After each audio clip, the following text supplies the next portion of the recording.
Stop right there. Before you scroll away, let me ask you something that will change how you see the world forever.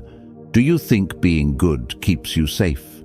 Do you believe that kindness protects you, that generosity builds loyalty, that honesty earns respect? If you answered yes to any of these questions, you're about to discover the most dangerous lie society has ever told you. The biggest mistake people make is believing that being good means being safe. But here's the brutal truth. Goodness is like fire. It burns through everything you've built. Your relationships, your career, your dreams, everything. Niccolò Machiavelli. Yes, Niccolò Machiavelli figured this out. He watched good leaders fall. He saw kind rulers destroyed. He witnessed generous people betrayed by the very ones they helped. And he wrote it all down. Today, I'm going to share his hidden truth with you, the shocking cost of goodness that nobody talks about. In the next few minutes, you're going to learn why your goodness is actually making you weak, why people don't respect your kindness, they exploit it, and most importantly, how to transform goodness from your greatest weakness into your most powerful weapon. But first, let me be clear about something. I'm not telling you to become evil. I'm not asking you to hurt people. What I'm showing you is how to be good strategically, not blindly. Because the reality is, in a world full of wolves, being a sheep gets you eaten alive. Now, I want you to drop this affirmation in the comments. I choose strategic goodness. From today, everything changes. You will no longer use goodness blindly. You will use it strategically. In this video, we'll uncover why goodness doesn't always protect you. In fact, it often destroys you. And we'll see exactly how to transform it into a source of real power. Let's start with the first shocking truth. Number 1, goodness as exposure. Think about the kindest person you know. Now think about this. Are they truly respected? Or are they the person everyone calls when they need something? But truth is, being good makes you vulnerable, not secure. When you're consistently kind, people start seeing you as predictable. They know you won't fight back. They know you won't say no. They know they can push you around because you're too nice to do anything about it. You become the office doormat, the friend who always pays for dinner, the family member who always says yes to helping, even when it hurts you. Let me tell you about the person. He was the best team manager I ever met. He always helped his team, always covered for them, always put their needs first. Guess what happened? They promoted someone else over him. Why? Because nice people don't look like leaders. They look like servants. People don't respect your goodness. They exploit it. Think about it. When someone is always available to help, their help becomes worthless. When someone never sets boundaries, people will keep crossing them. When someone never shows teeth, people assume they don't have any. Your goodness becomes your weakness because it signals to the world that you can be taken advantage of. Machiavelli once said, "The lion cannot protect himself from traps, and the fox cannot defend himself from wolves. One must therefore be a fox to recognize traps and a lion to frighten wolves." You've been trying to survive as a sheep in a world full of wolves, and that's exactly why you keep getting hurt. Drop this affirmation in the comments. I protect my energy. Number 2, the generosity trap. Here's something that will blow your mind. The more you give to people, the less they appreciate it. I know that sounds backwards, but hear me out. Generosity creates short-term applause. People clap for you. They say nice things. They tell everyone how wonderful you are. It feels amazing, right? But over time, something twisted happens. Your generosity breeds dependency, entitlement, and eventually resentment. Let me explain why. When you help someone once, they're grateful. When you help them twice, they're thankful. But when you help them 10 times, they start expecting it. Your exceptional kindness becomes their normal. If you ever stop helping, they don't remember the 9 times you said yes. They remember the 1 time you said no. Suddenly, you're the selfish one. You're the bad guy. Think about parents who always give their kids everything they want. The first few times, the children are excited and thankful. But soon, those gifts become expected. The new phone isn't special anymore. It's just what mum and dad do. And if the parents ever say no to buying something, the kids get angry and call them unfair. The same thing happens in friendships. You always pick up the check at dinner. You always drive everyone around. You always help people move. At first, they appreciate it, but eventually they stop saying thank you. They just assume you'll handle it. And if you ever need them to return the favor, they're suddenly too busy. This is the generosity trap. You give and give until giving becomes your identity. And the moment you need to receive, or even just stop giving, you become the villain in everyone else's story. Your constant generosity doesn't build loyalty. It builds addiction. People become addicted to your giving, and like any addict, they get angry when their supply is cut off. The psychological truth behind this: humans have something called hedonic adaptation. We get used to good things quickly. What once felt special becomes normal. What once felt generous becomes expected. So your repeated acts of kindness actually lose their power over time. They become invisible. People stop noticing them because they're so common. But your single act of saying no, that stands out like a red flag. That's what they remember. That's what they focus on. That's what they complain about. This happens everywhere. At work, if you always stay late, staying late becomes your normal. Nobody celebrates it anymore. But leave on time once and suddenly you're not committed. In relationships, if you always compromise, compromise becomes expected. But stand your ground once, and you're being difficult. Machiavelli once said, "Benefits ought to be conferred gradually, and in that way they will taste better." The man understood something most people never learn. Scarcity creates value. Abundance destroys it. Drop this affirmation in the comments. I give strategically. Number 3, the mask of virtue. Here's a truth that might make you uncomfortable. Society believes in appearances, not reality. People don't care if you're actually good. They care if you look good. They don't judge your heart. They judge your image. This means that to maintain power and respect, you must wear the mask of goodness while keeping control beneath the surface. Look at the most successful people you know. Do you think they got there by being genuinely nice to everyone? Not. They got there by being smart about when, how, and to whom they show their goodness. They smile in public and make hard decisions in private. They show mercy when it serves them and show strength when it's needed. They understand that the appearance of virtue is more powerful than virtue itself.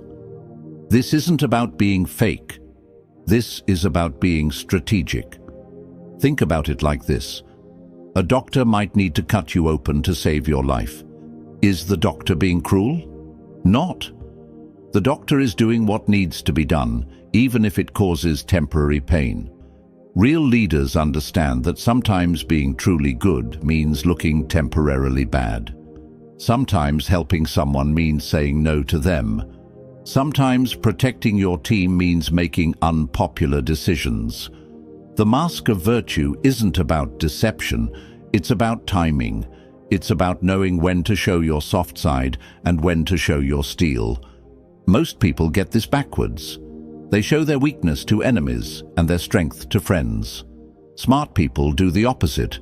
Machiavelli once said, "Everyone sees what you appear to be. Few experience what you really are." He understood that perception shapes reality. If people perceive you as weak, you become weak. If they perceive you as strong, you become strong. I want you to drop this affirmation in the comments. I control my image. Number 4. The economics of power. Every single thing you do has a cost. Every favor you grant. Every time you say yes when you want to say no. Every moment you spend helping others instead of building yourself. Most good people never think about this. They give and give until they have nothing left. Then they wonder why they feel exhausted, resentful, and taken advantage of. Here's what you need to understand. Your time, energy, and resources are finite. When you spend them on others, you have less for yourself. This isn't selfish to acknowledge, it's mathematical. Unlimited kindness drains your strength, and when you're drained, you can't help anyone, including yourself. Think about airplane safety instructions. They tell you to put your oxygen mask on first, then help others. Why?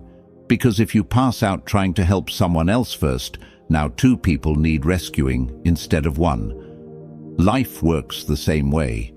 If you exhaust yourself helping others, you become someone who needs help. Now you're a burden instead of an asset. Smart people understand that to survive and thrive, resources and energy must be guarded carefully. This doesn't make you mean. It makes you sustainable. I learned this lesson the hard way. For years I said yes to everyone, every request, every favor, every quick question that turned into hours of work. I thought I was being good. But you know what happened? I started resenting people. I felt angry and bitter. My own project suffered. My own dreams got delayed.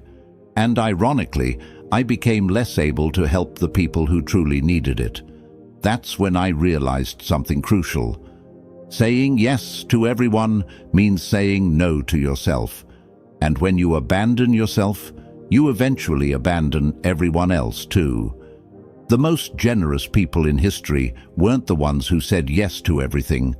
They were the ones who said no to most things, so they could say yes to the right things in a big way. Machiavelli once said, "He who wishes to be obeyed must know how to command." You cannot command others if you cannot command your own time, energy, and resources. You cannot lead others if you cannot lead yourself. Now, I want you to drop this affirmation in the comments. I protect my resources. Number 5. Strategic use of virtue. I'm not telling you to become heartless. I'm not saying mercy, honesty, and generosity should be thrown away. What I'm saying is this: these virtues must be used like weapons, precisely at the right time, for maximum effect. A sword sitting on a shelf doesn't protect anyone, but a sword in the hands of a skilled warrior at the right moment can save a kingdom. Your goodness should work the same way. When you help someone, it should be intentional. When you show mercy, it should be strategic. When you're generous, it should create the outcome you want. Let me give you an example. Instead of helping everyone a little bit, help the right people a lot. Instead of being nice to everyone, be exceptionally kind to those who matter. Instead of saying yes to everything, say yes powerfully to the things that align with your goals. This approach does 3 things. First, your help becomes more valuable because it's scarce. Second, you actually create bigger positive impacts because you're focused. Third, people respect you more because you're selective. Think about the most respected leaders in history. Martin Luther King Jr. wasn't gentle with injustice. He confronted it powerfully.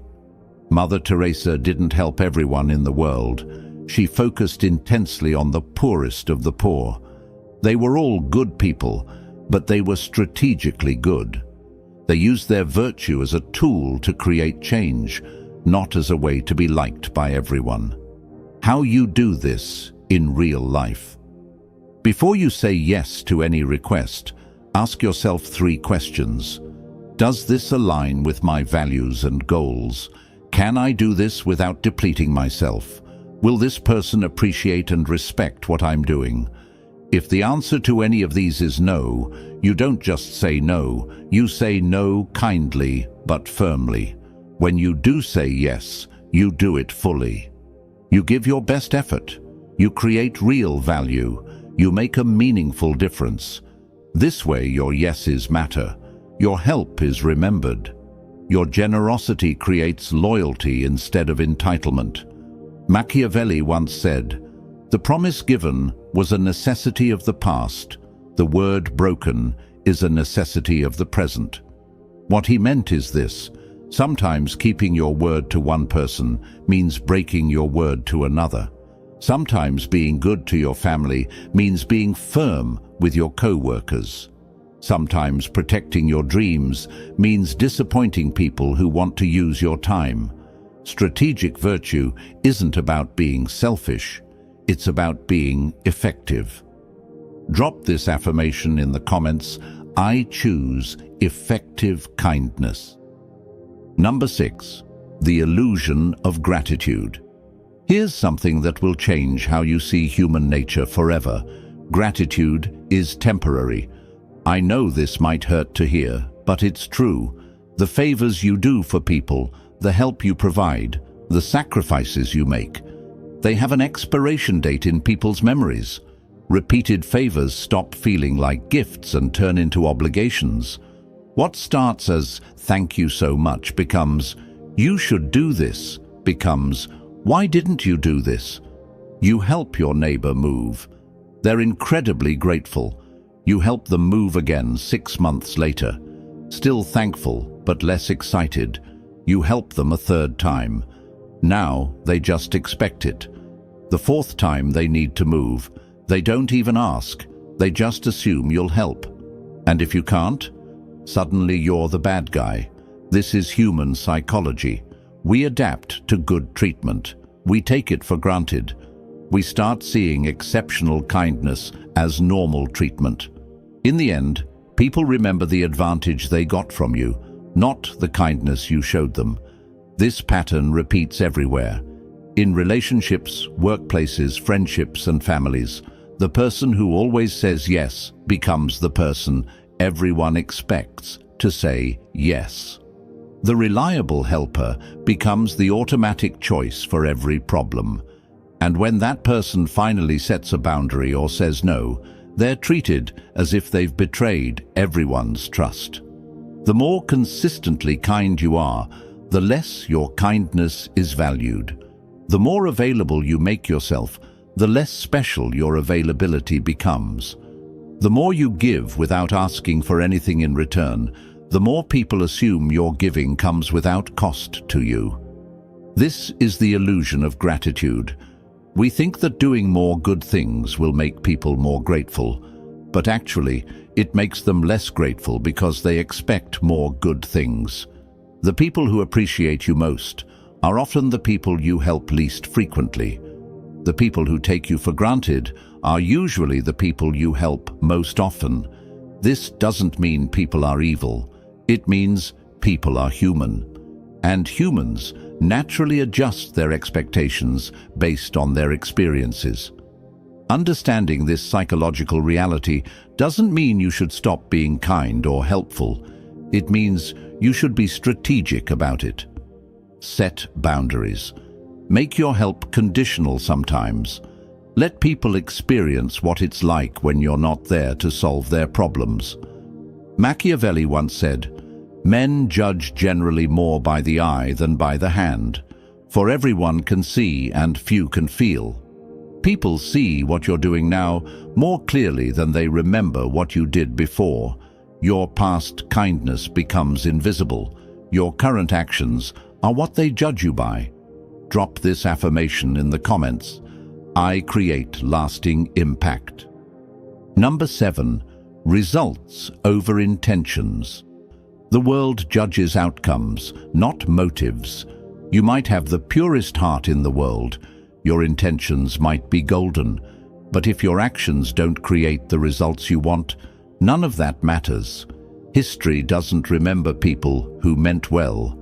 It remembers people who got things done. Let me ask you something. Would you rather be remembered as someone who was really nice but didn't accomplish much? Or someone who might have seemed tough but actually made the world better? Most people choose the first option because it feels safer. But here's what they don't realize. Being remembered as just nice means being forgotten entirely. You see, there's a brutal but undeniable truth. Sometimes being truly good means doing things that don't look good in the moment. Surface-level kindness often creates temporary comfort, while tough decisions create lasting impact. A parent who disciplines their child isn't being mean. They're being good by teaching the child important lessons. A teacher who gives tough grades isn't being cruel. They're preparing students for the real world. A boss who sets high standards isn't being unreasonable. They're helping their team grow stronger. Real goodness is about results, not appearances. It's about creating positive outcomes, not just positive feelings. This is where most good people go wrong. They focus on being liked instead of being effective. They choose comfort over growth. They pick temporary peace over lasting positive change. But here's the truth. If you're not getting the results you want from your goodness, you're not being good enough. You're being nice, which is different. Nice people avoid conflict. Good people resolve conflict. Nice people tell people what they want to hear. Good people tell people what they need to hear. Nice people maintain the status quo. Good people create positive change. The world is full of nice people who accomplish nothing. What the world needs more of is good people who get results. Machiavelli once said, "The end justifies the means." Now, this doesn't mean you should do evil things to achieve good outcomes. What it really means is that your good intentions don't matter if they don't create good results. People don't live inside your heart.